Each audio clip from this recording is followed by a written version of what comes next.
Bueno, muy buen día para todos. ¿Cómo están? ¿Cómo les fue esta semana? ¿Cómo les pareció el documental La formación de la Tierra? A ver, no todos al tiempo.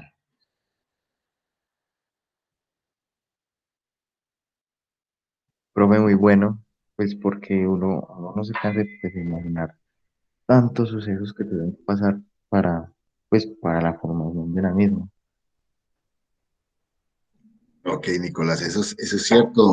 Además, evidenciar el tiempo que ha transcurrido en la formación de la Tierra, cuando se habla de 4.500 millones de años, uno no calcula, no se puede imaginar ese tiempo. Y ver todos esos eventos que han sucedido a lo largo de esos miles de millones de años, pues obviamente le dejan a uno, le despiertan aún mucho más esa curiosidad. ¿Y otras cosas le despertó el documental?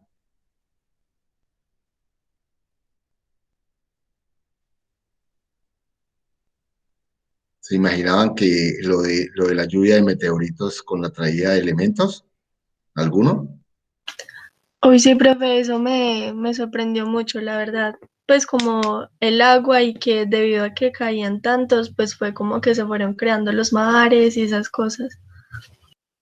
Y lo más curioso, Manuela, y todos, es que curiosamente, una de las teorías del origen de la vida es esa. Se llama la teoría de la panspermia. Es aquella teoría en la cual establece que los primeros elementos, digamos, de origen de vida, como son las proteínas, de pronto algunos aminoácidos, algunos de los compuestos, como vamos a ver hoy, del origen de la vida, llegaron a través de la lluvia de meteoros, como llegó el agua. Eso, y en el documental que ustedes van a ver, lo evidencian mucho más, ¿sí? Cómo, digamos, han tomado, los científicos han sacado satélites que han estrellado cometas y meteoros, y han extraído lo que dentro de esos cometas y meteoros hay, y han encontrado partículas que son muy semejantes a las moléculas que conforman la vida. Entonces, esto ha hecho que de alguna forma esta sea otra de las teorías que sobre todo en los últimos, en el siglo pasado y lo que va de este siglo, sea una de las teorías mucho más, digamos, fortalecidas en cuanto a lo que es el origen de la vida. Bueno, vamos a arrancar hoy con nuestra clase de, esto voy a compartir pantalla. ¿Algún otro comentario que quieran hacer?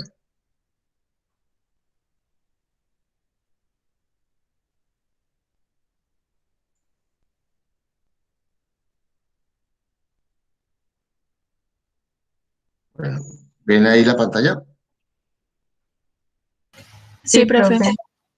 Bueno, les pido un favor. Ayer se me fue la luz y quedé sin internet y me tocó mientras coloqué los datos y eso se me fueron como unos 6 o 7 minutos. En caso de que llegue a suceder alguna cosa de eso, por favor no se retiren de la sala para poderme conectar. Yo me conecto al mismo enlace para que tengamos continuidad. ¿De acuerdo? Bueno, hoy ya llegamos a lo, digamos, lo más importante de nuestra materia, que es el origen de la vida. Ya a partir de aquí, de la clase de hoy, lo que veamos en el documental, vamos a avanzar ya en el desarrollo de eso, o sea, poder uno, digamos, a partir de hoy, la semana entrante, vamos a ver algo que son los virus, un poco identificar y hablar en algún momento vamos a hablar también del coronavirus, después vamos a las bacterias, ¿sí? Y cerramos con la célula y con eso terminamos nuestra primera parte de la materia. Esta clase siempre me ha gustado, ¿es por qué? Porque de alguna forma es cuando nosotros nos damos cuenta cómo estamos constituidos y lo que nos permite a través de esta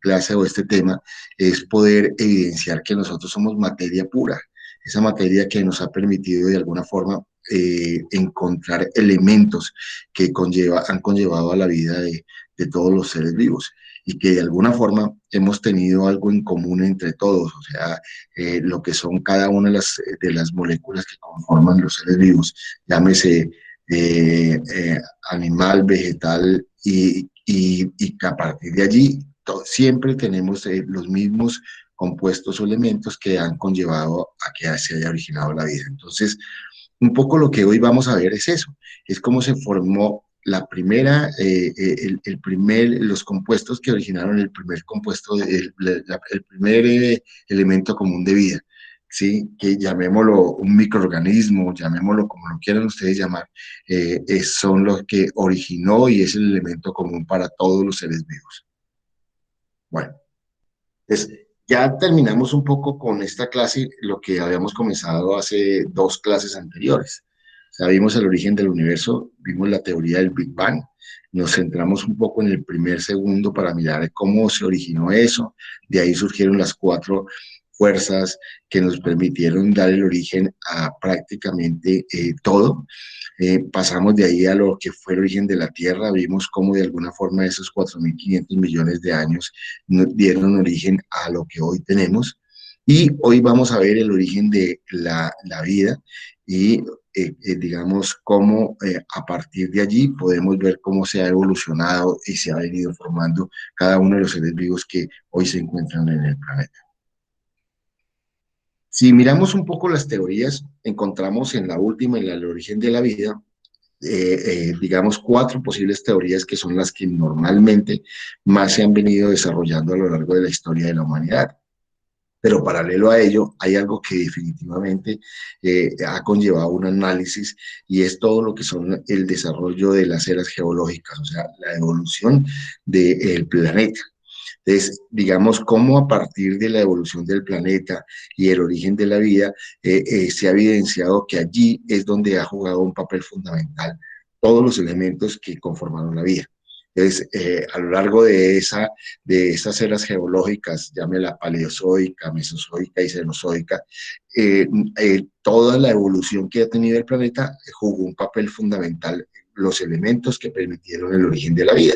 Por eso que se tiene de una manera en el origen de la vida una visión paralela que nos permita de alguna forma evidenciar que el origen y el desarrollo de la vida tuvo una evolución y esa evolución está muy asociada a lo que ha sido, digamos, las eras geológicas. Ya si nos centramos un poco en lo que son las teorías del origen de la vida, hay 4 teorías que son las que más fuertemente han sido estudiadas. La primera es la del creacionismo, o sea, una que a lo largo de la historia de la humanidad se ha dado, en virtud a que han habido eventos en los cuales, digamos, han permitido aseverar de alguna forma que esta es una teoría bastante acertada, que es que todo fue creado por un Dios. Y a partir de allí, pues obviamente se han creado, digamos, todo lo que son las diferentes religiones, cultos o credos, ¿sí? Entonces uno ve, por ejemplo, que hay cristianos, hay musulmanes, hay budistas, hay diferentes religiones que de alguna forma confluyen en que la creación de todo fue hecho a través de un Dios y que ese Dios ha mandado un mensajero y que ese mensajero de alguna forma nos ha dado algunos elementos para poder evidenciar esa teoría. Entonces, de hecho, digamos, esa teoría hoy es válida. Muchos de nosotros, por no decir la mayoría de la humanidad, cree en el creacionismo, o creemos, porque yo también creo en ello, y eso ha generado que de alguna forma, digamos, esta teoría sea bastante acertada y de alguna forma sea la de mayor credibilidad. Esto no obsta para qué, para que los que de alguna forma tenemos formación científica, como en el caso mío que soy biólogo, pues obviamente entre a visualizar y a evidenciar claramente que las otras teorías en ningún momento riñen con el creacionismo, por el contrario, pueden establecer algunos elementos que conllevan a afianzar el tema del creacionismo. De hecho, ustedes lo vieron cuando vimos la teoría del Big Bang, que los sacerdotes, aquellos monjes que están, digamos, en esos sitios encerrados estudiando teología, en muchos de los casos les despierta la curiosidad cómo se originó todo, y a partir de allí es que surgen el análisis y la reflexión de muchas de estas teorías. La segunda teoría, digamos, ya digamos vista como uno de los desarrollos científicos más importantes fue la de la generación espontánea, que fue desarrollada por Aristóteles y de alguna forma afianzada y corroborada y obviamente evidenciada de que no era la más acertada por Redi, por Spallanzani y por Pasteur. Son, digamos, científicos que de alguna forma evidenciaron claramente que la generación espontánea, si bien marcó una pauta, se evidenció claramente que así no surgió la vida. ¿En qué consiste básicamente esta teoría? En que se dejaba, digamos, algún elemento vivo, vamos a suponer un pedazo de carne, una fruta, algo que tuviera vida, se dejaba al aire libre y se evidenciaba claramente que a partir de allí pues se formaba lo que normalmente nosotros conocemos como el moho, los hongos, y en muchos de los casos, si lo dejamos aún más, pues obviamente algunos seres colocan sus larvas y salen moscas, salen gusanos, entonces ellos encontraron en ese análisis de que esa podía ser el origen de espontánea de la vida. ¿Sí? Y por eso se habla de esa teoría que marcó una pauta, pero posteriormente Pasteur fue el que más evidenció que esto no era cierto. De hecho, el estudio de Pasteur permitió surgir uno de los elementos, llamémoslo, industriales más importantes, que es el concepto de la pasteurización.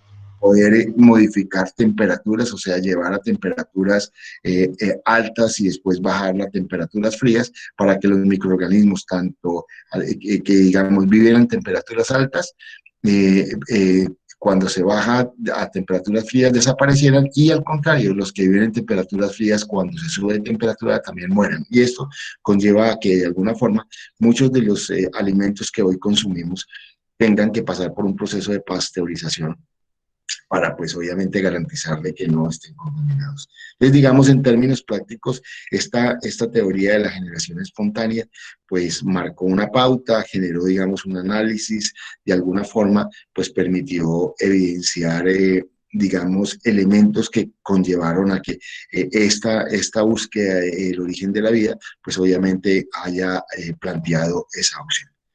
La que sigue, que es la teoría de la panspermia, es una de las teorías que se ha venido cada día afianzando más. Y cada vez que de alguna forma salimos al espacio, traemos información, se evidencia claramente que en el universo, el polvo cósmico, las mismas galaxias, tienen partículas y que son muy similares, o la conformación química de esas partículas son muy similares a la que hoy nosotros tenemos. Y eso ha conllevado de que cada vez el estudio digamos, los cuerpos celestes que están fuera de nuestro planeta, pues se haya afianzado su estudio para mirar qué hay allí, si existen partículas. Ya se ha visto, por ejemplo, lo primero que se hizo cuando se llegó a la Luna fue evidenciar a ver si habían partículas, existió agua, si pudo existir vida. Ahorita que estamos en Marte estamos haciendo lo mismo. A lo largo de esos viajes tanto a nuestro satélite como a la Luna como a Marte, se ha evidenciado y se ha podido impactar meteoros, se ha podido impactar,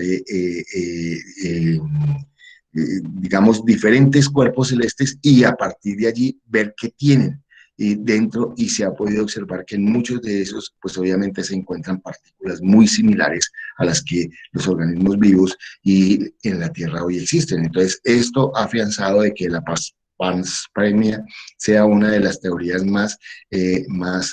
digamos, afianzadas y que cada día se viene corroborando de alguna forma.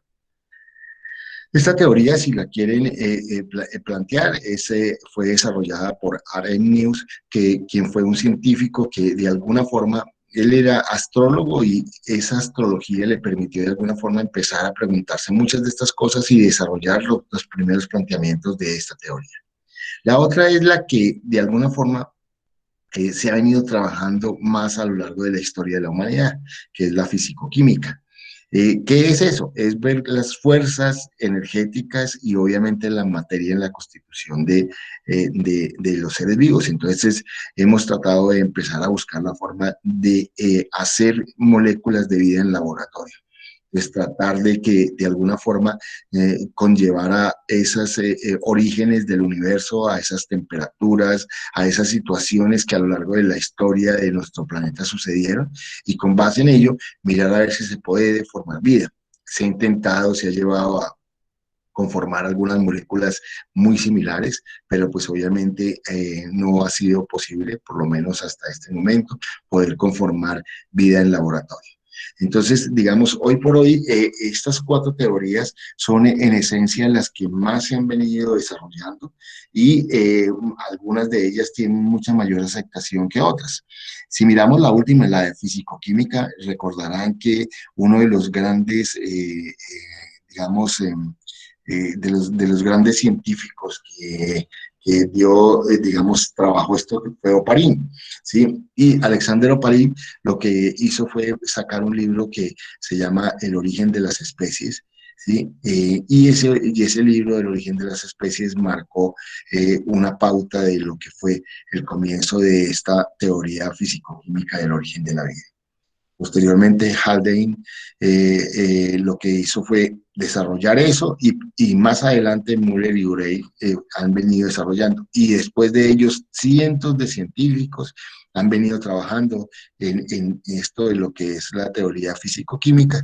Se ha generado, si uno mira, ya nosotros podemos encontrar claramente que estamos formados o la vida tiene origen en la molécula de ácido desoxirribonucleico como el elemento fundamental transmisor de la información genética de un ser vivo al otro, y esto de alguna forma ha permitido llegar a evolucionar a tales conocimientos como la biotecnología, la ingeniería genética, y a partir de allí pues obviamente llegar a unas esferas que nunca nos imaginábamos que podían llegar con el estudio de estas teorías.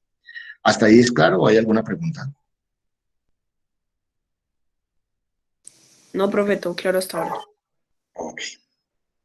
Bueno, entonces, un poco lo que nos permite uno evidenciar todo esto es lo que sucedió, y vamos a mirar, vamos a plantear que hace 4.000 millones de años, obviamente con todo el proceso, empezaron a llegar algunas partículas, se generaron algunos elementos, las cuatro fuerzas energéticas que tenía el planeta y tenía el universo, la gravedad, la electromagnética, la nuclear fuerte y débil, pues obviamente permitió de alguna forma que se empezaran a generar toda una serie de diversidad de elementos químicos en la superficie de la Tierra. Entonces, y es importante, ¿por qué? Porque de alguna forma el comparar los compuestos o los elementos químicos que tienen cada uno de ellos nos van a permitir de alguna forma ver qué coincidencias, qué elementos comunes y no comunes pueden tener. Y a partir de allí un poco evidenciar lo que el planeta ha tenido como evolución y nosotros igualmente como evolución. Y esto nos va a dar de alguna forma información para poder generar análisis y reflexión al respecto. De lo que uno encuentra es que, digamos, en la naturaleza uno encuentra más de 100 elementos químicos, muchos de los cuales de esos elementos químicos hoy se encuentran de forma natural en la Tierra. ¿Sí? Hay algunos que, digamos, lo que se ha hecho es que se han sintetizado y han permitido surgir elementos nuevos, ¿sí? Y otros por radiación han generado algunos cambios en algunos electrones, y esto ha conllevado a que de alguna forma, pues obviamente sean elementos también radioactivos, que en términos prácticos, pues también hoy se busca, digamos, que no existan tanto, porque recordemos que la radioactividad, pues obviamente genera unos cambios en la conformación de la información que todos los seres vivos tienen. Entonces, un poco lo que hoy se evidencia claramente es que la radiación ha jugado un papel fundamental en lo que es el origen de la vida.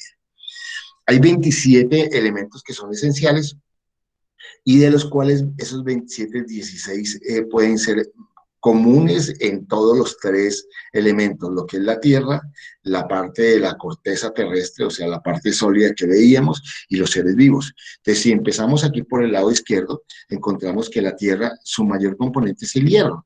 Y recordemos que el hierro está en la parte interna del núcleo, tanto el núcleo interno como el núcleo externo, por obvias razones, porque es, digamos, lo que permite tener esas temperaturas tan altas que en el centro de la Tierra se tienen. Y uno lo que ve es que cuando sale lava, el mayor volumen de esa materia, digamos, del elemento químico que la lava emite, es hierro. Obviamente ese hierro y a esas temperaturas reacciona con los más elementos que van encontrando en la superficie, pero cuando se saca y se hace un análisis de esa lava, el mayor componente es el hierro. El segundo elemento fundamental que se encuentra es el oxígeno. Y ya lo tenemos claro en virtud a que nuestra atmósfera, pues obviamente está llena de oxígeno y es lo que nos permite a los seres que respiramos, o sea, los seres aeróbicos, tener la capacidad de vida. ¿Sí? Si el oxígeno desapareciera, los seres aeróbicos desapareceríamos sobre la faz de la Tierra. Entonces, esto pues conlleva que evidenciamos claramente que el oxígeno sea uno de los elementos que, digamos, mayor cantidad existen en la Tierra. Después en orden viene el silicio, el magnesio, el níquel, el calcio, el aluminio, el azufre y el resto de los elementos. O sea, si uno vemos proporcionalmente, pues obviamente en estos primeros elementos es donde está prácticamente, uno podría decir, un 70-80% de lo que es el componente de la Tierra. Si uno mira 40 y 20 y 28, serían aproximadamente 68, 78, 82.5 en estos tres elementos. Entonces, esto evidencia claramente que cuando hablamos de más del 80%, evidencia uno de que, digamos, existe una gran, digamos, diversidad de elementos, pero los elementos que priman, pues obviamente son los que por alguna razón tienen una circunstancia. Ahora, si uno mira el sílice, lo que hace es que está conformando la mayor cantidad de rocas que se tienen en el planeta. Llamemos no solamente las rocas magmáticas, sino las rocas metamórficas y las rocas sedimentarias. O sea, todas las tres están conformadas por sílice. Entonces, lo que uno evidencia claramente es eso, es encontrar elementos comunes que a lo largo y ancho del planeta, pues obviamente se tienen.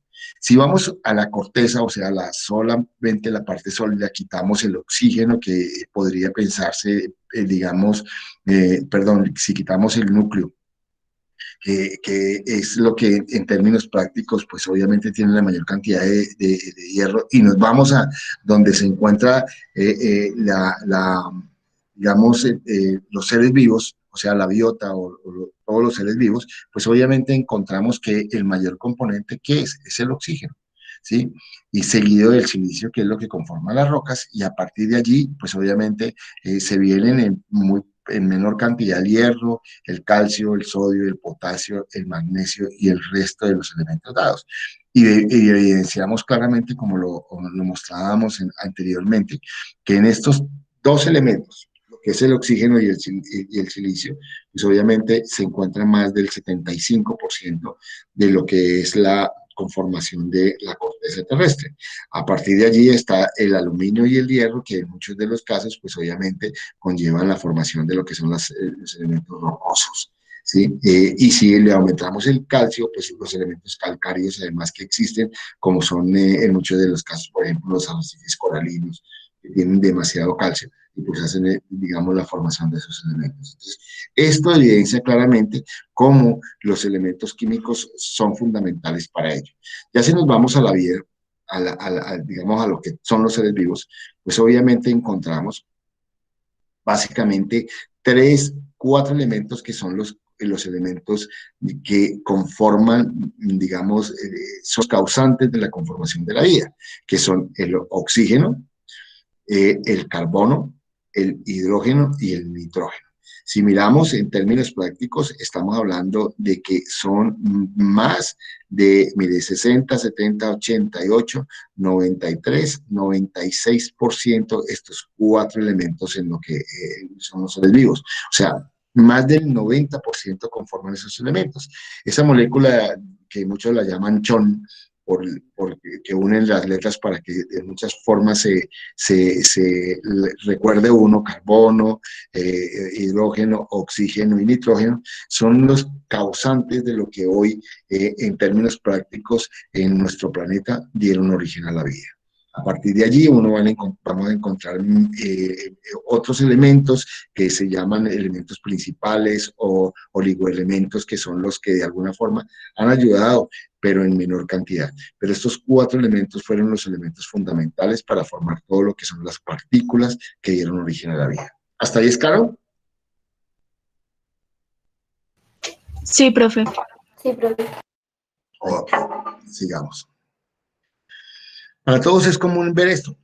Sí, nosotros vemos en nuestra tabla periódica, en muchos de los casos, a veces nunca la entendimos porque tienen como esa forma y metían así en cuadritos y nos colocaban. Si recordemos, uno ve, estos son los niveles de energía, o sea, cuando uno mira, los únicos que tienen un nivel de energía es el hidrógeno y el helio.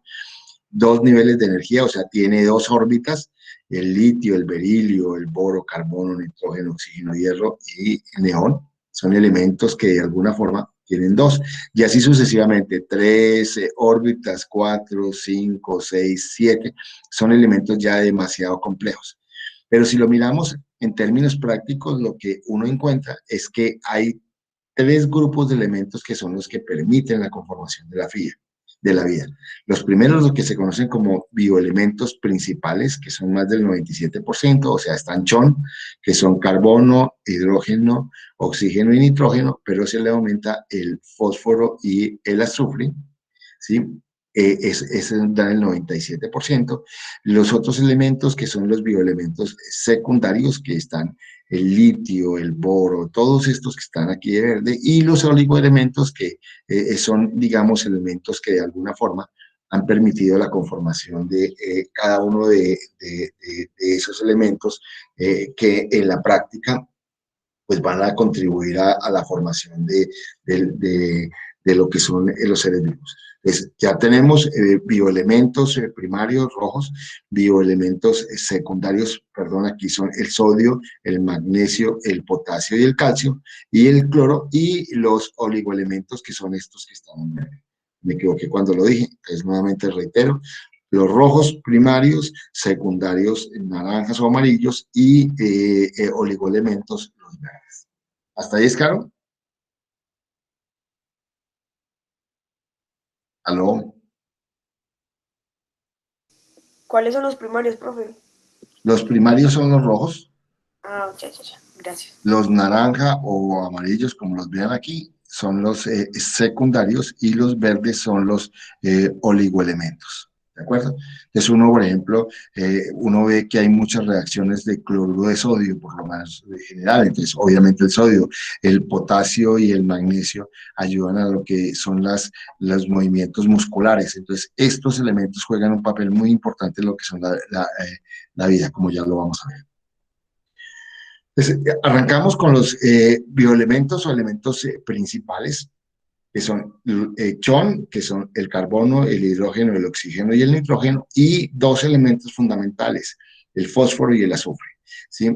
Recordemos que en muchos de los seres vivos, por no decir la mayoría, lo que es el adenosintrifosfato, o sea, una molécula de aminoácido, que es la adenosina, y 13 elementos de fósforo, es lo que conforman la energía básica de la mayoría de seres vivos. Y esto, pues obviamente, es una forma de evidenciar la cantidad de fósforo que los seres vivos tienen. Igualmente sucede con el azufre. Muchos de los elementos que permiten el funcionamiento de los seres vivos están comandados o manejados por el azufre, y a partir de allí, pues obviamente van a encontrar, digamos, la conformación de muchos de los compuestos que posteriormente vamos a evidenciar. Es importante tenerlos en cuenta porque si ahorita evidenciamos lo que son los elementos de la vida, en la mayoría vamos a encontrar estos 6 elementos que son los principales y que marcan la pauta de lo que es la vida. Entonces, arranquemos. Un poco lo que uno observa, digamos, los primeros elementos que tuvieron que dar origen fueron, digamos, el hidrógeno y el oxígeno para la formación de lo que se conoce como el agua, y ya cuando empieza a formarse, digamos, el carbono, pues empieza a formar esas cadenas carbonadas que todos conocimos. Cuando vimos química de 11, veíamos la química del carbono y evidenciábamos que se iban formando, uniendo carbonos, que en muchos de los casos a veces no entendíamos. Y ahí juega la importancia de lo que es la química de la vida, porque el carbono jugó un papel esencial y fundamental en la formación de lo que se conocen como biomoléculas o moléculas vivas o moléculas orgánicas. Entonces, esos 3 elementos tuvieron esa doble opción de empezar a formar la vida y tener, digamos, el soluble que le permitía de alguna forma poder, digamos, desarrollar o poder evolucionar o poder de alguna forma conformar una variedad de elementos como es el agua. Luego se evidencia claramente que con la entrada del nitrógeno empieza a formar un elemento esencial, que es el tema de las proteínas.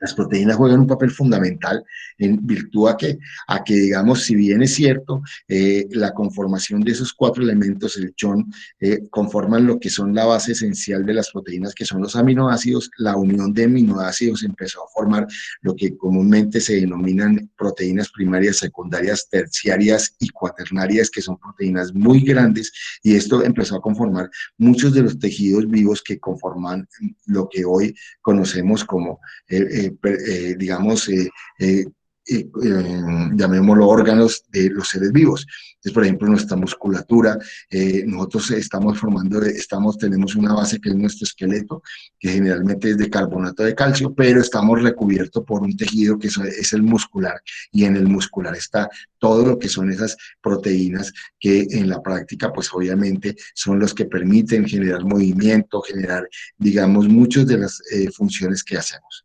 Y los otros 2 elementos, lo que es el azufre y el fósforo, pues obviamente tienen alguna visión clara de la conformación de muchas de las acciones y funcionamientos que tienen los seres vivos. Entonces, lo que ellos hacen en muchas partes, pues obviamente es permitir la conformación de compuestos que, digamos, generan algunos elementos funcionales o que conllevan el almacenamiento de energía, o la particularidad de algunas, digamos, partes de los primeros seres vivos que permitieron un intercambio de elementos dados. Si uno empieza a mirar, pues obviamente cada uno de lo que son estos compuestos, pues tenían una función. Ya lo decía, el caso del nitrógeno, permitieron formar lo que son los aminoácidos, los ácidos nucleicos, los nucleótidos, algunas proteínas como la clorofila, la hemoglobina, que es la que nos permite llevar el oxígeno a la sangre, algunos glúcidos y lípidos, y vemos que de alguna forma, digamos, si bien estos 3 elementos conformaban parte de lo que es el origen de la vida, al llegar el nitrógeno permitió ya conformar partículas que hoy son las esenciales para la vida, y a partir de ellos los otros elementos permitieron de alguna forma generar el funcionamiento, ¿sí? Porque los nucleótidos son, digamos, los elementos, los órganos, las estructuras orgánicas que permiten de alguna forma la división celular. Las coenzimas lo que ayudan es para la digestión de elementos, los fosfolípidos para generar intercambios, y de alguna forma, pues obviamente formaban esas moléculas inorgánicas que son las que hacen parte de lo que es el funcionamiento de los cerebros. ¿Hasta ahí es claro? Sí, profe. Ok. Pues, profe, no se aprende todo eso, pero sí lo entiende. Sí, yo no quiero que se lo aprendan, pero sí lo traten de que abrir la mente para ir asemejando, digamos, elementos y conformando de alguna forma como una idea de lo que pudo haber sucedido. Entonces, ver uno cómo se formaban esos elementos y a partir de allí formaban unas moléculas y ahorita vamos a empezar a formar la unión de esas moléculas, cómo se forman ya compuestos mucho más organizados y a partir de allí es que pudo haberse dado la vida. Y si todo eso lo metemos en un caldo que era lo que el planeta tenía, pues obviamente evidencia claramente que sí pudo haber sucedido. Recordemos que en esos 4.500 millones de años, la Tierra atravesó por unos cambios climáticos y de temperaturas bien particulares, o sea, se elevó a temperaturas muy altas, bajó a temperaturas muy bajas, volvió a subir. ¿Y eso qué es lo que conlleva? Conlleva lo que alguna vez dije yo, si metiéramos compuestos en una olla a presión y subimos y bajamos, lo que hacemos es que variamos la conformación química de esos compuestos, que es lo que sucedió, digamos, con estos elementos que estaban dentro de ese caldo de cultivo primogenio que era nuestro planeta. ¿De acuerdo? Entonces no quiero que se los grabe, pero sí que le den una contextura porque el documental trata sobre esto y les va a permitir de alguna forma tener una visión un poco más clara de lo que en términos prácticos yo estoy diciendo aquí. ¿De acuerdo? De acuerdo, Sí. profe. Sí, Ok. señor. Entonces, vamos, digamos, a los elementos secundarios, como son el calcio, el magnesio, el sodio, el potasio, el cloro, que son elementos que de alguna forma lo que hacen es contribuir a las funciones celulares. Por ejemplo, si uno ve el calcio, lo que hacen, esto que vemos aquí, esta figura, son fibras musculares. Esas fibras musculares, aquí parece como si estuvieran rotas, no, lo que hace es que cuando usted estira un músculo, lo que hace es eso, es generar que las fibras puedan estirarse y puedan contraerse. Y eso está basado en una sustancia química que es el calcio, que permite de alguna forma que en la práctica las fibras musculares se puedan elongar, se puedan estirar y puedan permitir que el músculo se mueva. ¿Sí? Por el contrario, lo que hace, digamos, el potasio es contraer. Entonces, en muchos de los casos, lo que, digamos, uno evidencia en la práctica es que la conformación de calcio y potasio jueguen un papel fundamental en lo que es, digamos, los movimientos musculares. En muchos de los calcios, la ausencia de potasio puede permitir que la conformación o la creación de lo que en muchos de nosotros conocemos como calambres. ¿Sí? Es la contracción muscular que conlleva a que en muchos de los casos, pues obviamente esté fallando el funcionamiento de nuestros músculos por desgaste o por, digamos, cansancio o por falta de algunos de estos elementos dados. Entonces, de ahí que juegue un papel fundamental digamos,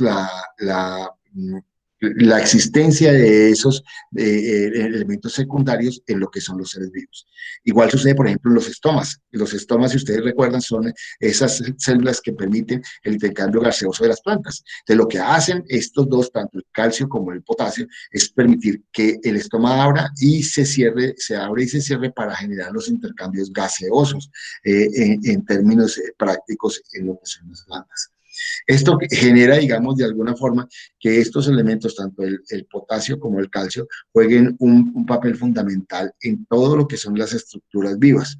Pero además, si uno mira, el calcio forma lo que son las estructuras esqueléticas, para el caso de nosotros, los humanos y todos los que tenemos huesos, y son nuestro principal elemento. Ese carbonato de calcio, pues son lo que permite formar todo lo que son esas sustancias esqueléticas o óseas que conforman la vida. Ya si miramos, empezamos a mirar el magnesio, nos da la posibilidad de la creación un poco de lo que es la molécula de la clorofila, ¿sí? Y esto permite de alguna forma generar una función catalizadora para permitir que los rayos solares que están en el entorno puedan ser captados por la clorofila. Entonces, estos rayos solares le permiten captar esa energía y poderla sintetizar y convertirla en energía química. ¿Eso qué hace? En términos prácticos, pues obviamente son los promotores o precursores de lo que es la vida, y a partir de allí uno empieza a encontrar una línea muy real. Yo creo que ustedes lo vieron cuando vieron, digamos, lo que fueron los seres las cianofitas, ¿sí? Y las algas verdiazules, que evidenciaban claramente que se creen que fueron los primeros seres vivos en poder captar lo que es la energía solar y transformarla en energía química. Ya de ahí lo que son, digamos, el sodio, el potasio y el cloro, pues obviamente lo que hacen son conformar iones y sales minerales que permiten, de alguna forma, que los procesos funcionales de todo el cuerpo o de todos los seres vivos funcionen. Entonces, estos elementos secundarios juegan también un papel esencial. Si bien su cantidad es muy baja, 2.5%, lo que evidenciamos claramente es que la conformación y la participación de ellos dentro de lo que fue el funcionamiento de los primeros seres vivos fue esencial. El tercer elemento son los oligoelementos. Obviamente son elementos escasos, pero que igualmente que los anteriores juegan un papel fundamental en lo que en términos reales, pues obviamente son los seres vivos. Recordemos, por ejemplo, el hierro, si lo miramos aquí, lo que uno observa es que el hierro es parte fundamental para la formación de lo que es la hemoglobina.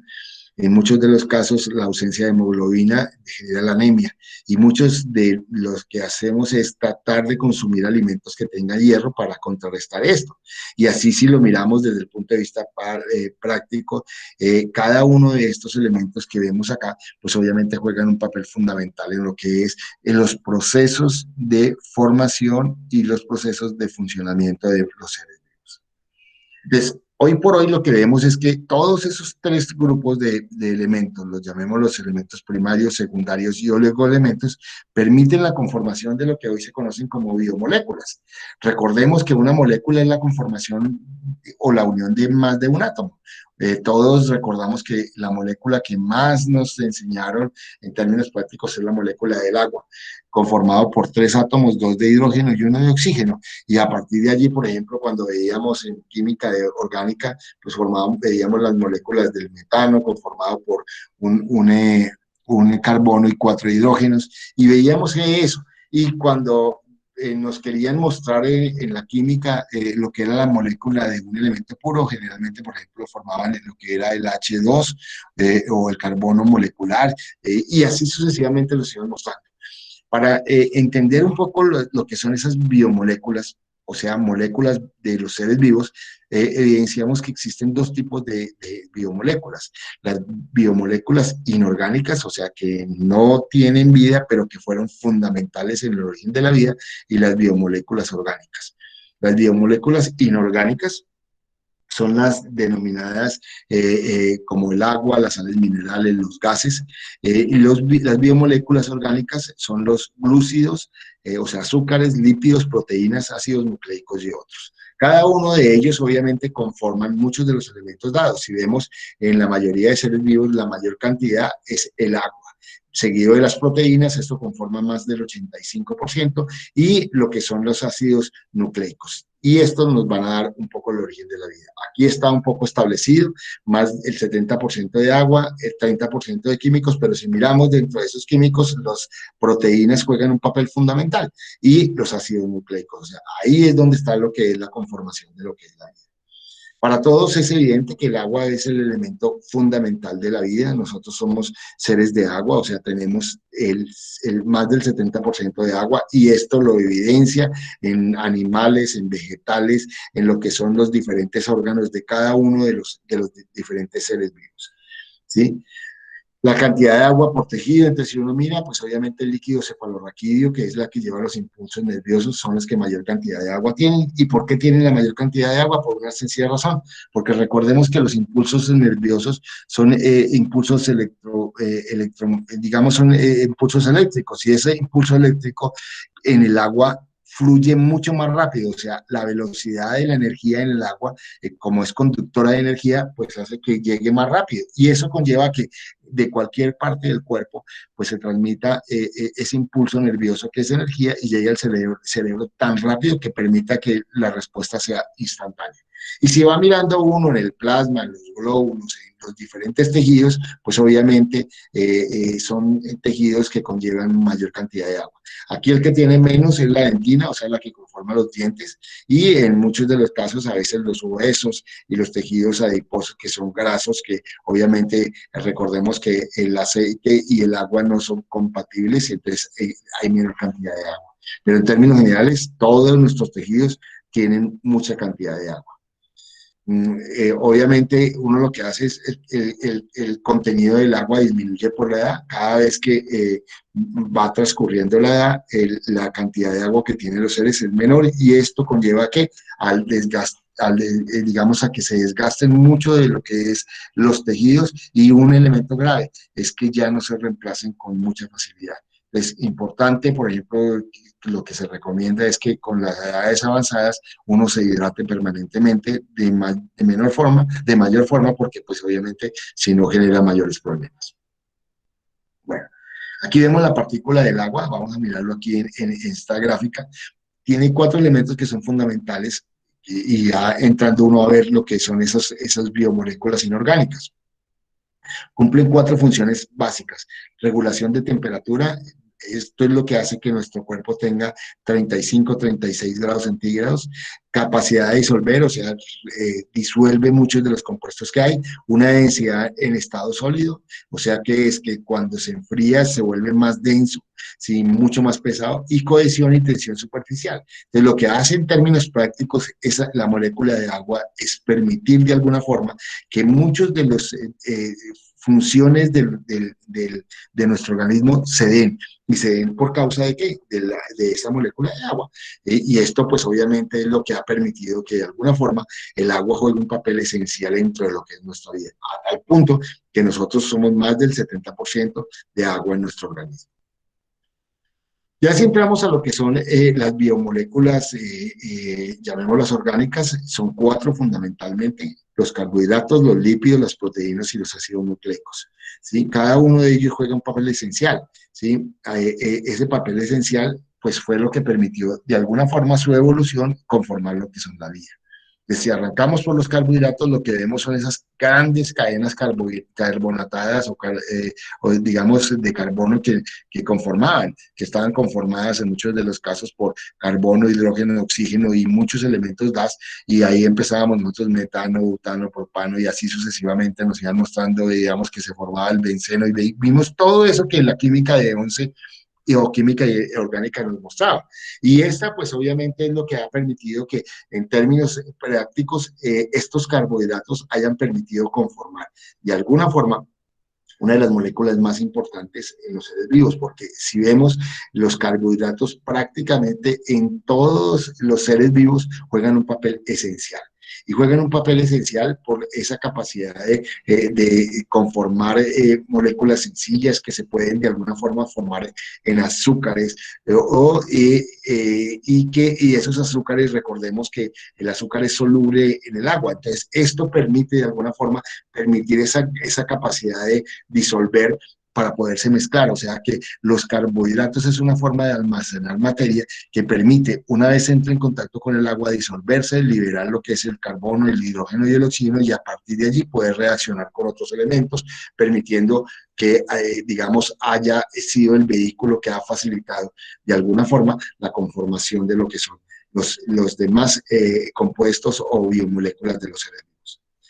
El segundo elemento que son importantes dentro de lo que son las biomoléculas son los lípidos. Y recordemos que los lípidos juegan un papel fundamental en lo que es la conformación del primer organelo celular que podría pensarse uno que es una célula, como para tener un referente. Esa primera célula primitiva, pues obviamente tuvo que haberse tenido un límite y poder encerrar muchos de esos elementos dados. Pues obviamente la capa de lípidos fue la que permitió de alguna forma el aislamiento de una parte exterior a una parte interna. ¿Y eso en virtud a qué? A la conformación que tiene en términos prácticos esos lípidos, y en especial la membrana celular que recubría la célula. Entonces hay una cabeza que está generalmente hacia las afueras de la membrana, que es hidrofílica, o sea que esa, digamos, afina el agua y permite de alguna forma estar en contacto del agua, pero hay una parte interna que son estos dos bastoncitos que se encuentran en que es hidrofóbica, o sea, no permite la entrada del agua. Entonces, esto hace que el agua tenga un limitante y solamente en algunas partes de las células permitan de alguna forma la entrada y salida de los compuestos. O sea, juega un papel fundamental lo que son los lípidos en la conformación de los seres vivos. Aquí vemos el fosfolípido que conforma la membrana celular, vemos una cabeza que es hidrofílica y unas patas que son hidrofóbicas, y esto es lo que conlleva que en muchos de los casos, pues obviamente tenga la limitante de la célula. El tercer compuesto son las proteínas, y estas proteínas están conformadas por unas unidades moleculares que se llaman aminoácidos, y la unión de estos aminoácidos son los que conforman las proteínas primarias, secundarias, terciarias y cuaternarias, que si uno ve, esta es una cadena lineal primaria, y aquí vemos una proteína cuaternaria. Entonces, en términos prácticos, uno ve que hay una evolución molecular para conformar, digamos, estructuras moleculares mucho más complejas. Y eso es lo que de alguna forma permitió lo que es, digamos, la base esencial de lo que es nuestra vida. Las funciones que tienen las proteínas, si vemos, sirven como estructura, sostén, vemos las uñas, los tendones, piel, músculos, sirven de transportes, o sea, son portadores de muchos de los elementos que llevan, como en el caso de transportar los gases a través de la sangre, como la hemoglobina, sirven como catalizadores, o sea, son sustancias enzimáticas que ayudan a la reacción, sirven como defensa, como los anticuerpos, sirven como reguladores a través de hormonas o como movimientos a través de los músculos, como la miosina y la actina, que son lo que permiten los movimientos musculares. O sea, las proteínas juegan un papel esencial en lo que es la conformación de un ser vivo, y si lo miramos como nosotros, obviamente es la parte fundamental de lo que es la vida. Las enzimas, que son unas partes proteínicas, pues obviamente, ¿qué es lo que hacen? En los animales sirven para la respiración, la circulación, la digestión, la nutrición, los impulsos eléctricos o impulsos nerviosos, las contracciones musculares y la excreción, y en las plantas para captar la energía, como la fotosíntesis, la fijación de nitrógeno, lo que se denomina como desaminación, o sea que en términos prácticos ayuda a liberar algunas de las sustancias para que reacciones y generan lo que es el crecimiento. Entonces, de alguna forma, todo lo que son esas enzimas proteínicas juegan un papel en el funcionamiento de los seres vivos, llámese animal o llámese vegetal. El otro elemento que es fundamental son los ácidos nucleicos. Los ácidos nucleicos es como el libro de la vida. ¿Y por qué digo el libro? Porque uno coge un libro y está escrito por palabras. Cuando uno coge un libro, lo puede leer, y si lo lee, lo entiende. Entonces, es una forma simple de poderle colocar ese símil al ácido nucleico, porque en el ácido nucleico, especialmente el ácido desoxirribonucleico, es donde se conforma toda la lectura de la vida. Esa lectura de la vida está basada en una codificación genética que permite de alguna forma establecer la información que va a pasar de padres a hijos. Entonces, los compuestos, que son esos ácidos nucleicos, permiten conformar, llamémosla, palabras, si lo podemos plantear, y esas palabras son las que se transmiten de una generación a otra. Entonces, vamos a suponer, por ejemplo, estas bases nitrogenadas, adenina, uracilo, guanina y citosina, se conforman en la unión digamos, de más bases y traducen elementos dados. Voy a ponerle un ejemplo simple. Sol está conformado por SOL. No es lo mismo decir sol a decir los, L-O-S, pues están las mismas letras, pero la información es distinta. Eso es lo que hacen, digamos, los ácidos nucleicos, especialmente el ácido el desoxirribonucleico, que permiten llevar la información de un ser vivo a otro. Entonces, el papel de los ácidos nucleicos es eso, es la transformación de la información de una generación a otra. Y allí es donde está la base de lo que es la evolución de los seres vivos. Desde seres muy simples, como lo vamos a ver en la próxima clase, vemos que hay seres vivos conformados con esta partícula, que es solamente una molécula simple, o elementos mucho más complejos como están estos. Bueno, aquí vemos, digamos, muchos de los elementos dados. Estamos las dos, digamos, ácidos nucleicos, el ácido desoxirribonucleico, doble cadena helicoidal, como se ve aquí, es esta. Mientras que la otra es una cadena sencilla, la de ácido ribonucleico. Azúcares 5 carbonos llamados desoxirribosa, mientras que pues obviamente este tiene una ribosa, pero mucho más simple, 4 bases nitrogenadas. En el caso del ácido desoxirribonucleico, lo que es, digamos, guanina, citosina, timina y la adenina, ¿sí? Mientras que en la base nitrogenada del ácido ribonucleico es la adenina, uracilo, guanina y citosina. Hay una modificación en una base nitrogenada, mientras que aquí es uracilo, aquí es la timina. Se encuentran en el núcleo de la célula. Estos están tanto en el núcleo como en la periferia y se pueden dividir en 3 grupos: ácido ribonucleico mensajero de transferencia ribosomal, como más adelante lo vamos a ver cuando veamos el tema de la célula.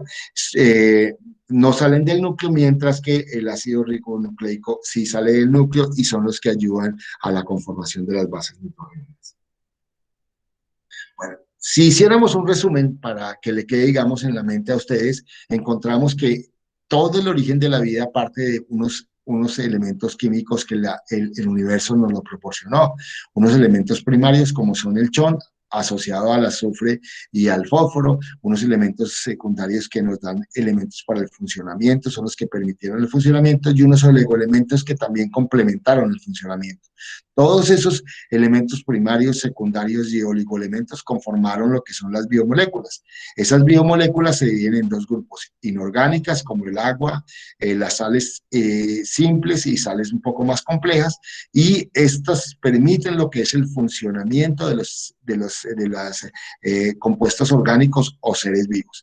Y las biomoléculas orgánicas, como son los carbohidratos, lípidos, proteínas y ácidos nucleicos. Cada una de estas biomoléculas orgánicas son las que permiten la conformación de lo que son los tejidos, y los tejidos los órganos, y esos órganos, a través de muchos de estas biomoléculas inorgánicas, pueden funcionar y generar lo que hoy se conoce como vida. ¿Alguna pregunta?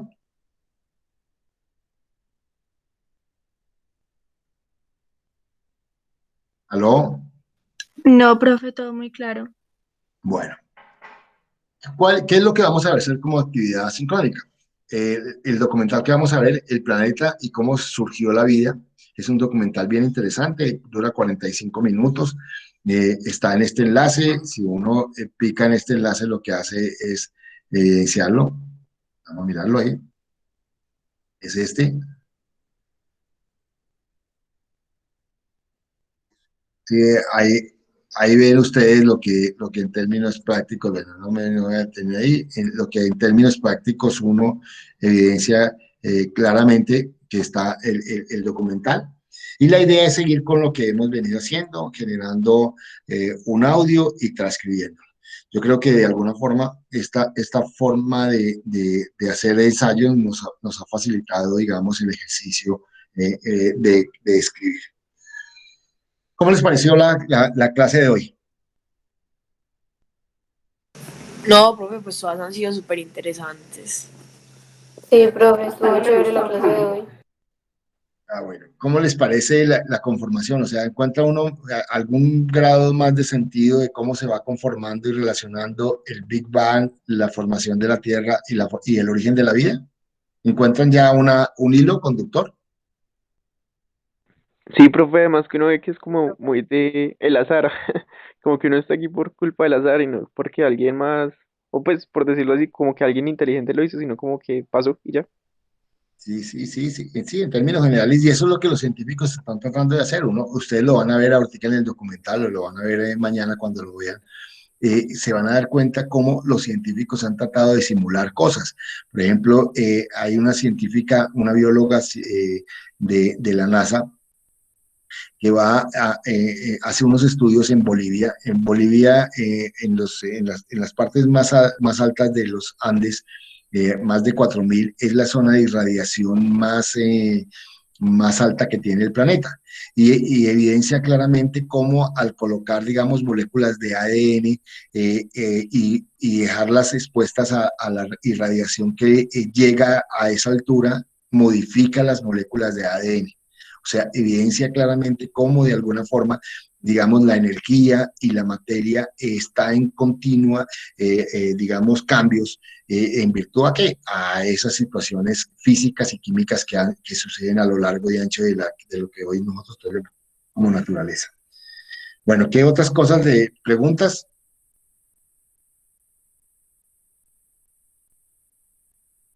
Bueno, hijo, si no hay preguntas, disfruten mañana ese documental, hagan ese ensayo y ya casi estamos llegando. En la próxima clase vamos a entrar a hacer virus, vamos a tocar un poquito lo que es el coronavirus, y aunque sea, digamos, odioso seguir machacando eso, pero pues obviamente nos da elementos para entender un poco y comprender un poco más de los virus. Si no hay un comentario, si no hay preguntas, nos vemos dentro de 8 días. Un abrazo para todos y feliz resto de día. Muchas gracias, profe. Hasta Hasta luego. luego. Muchas Hasta luego, profe, gracias. muchas gracias. Muchas gracias, profe. Hasta luego.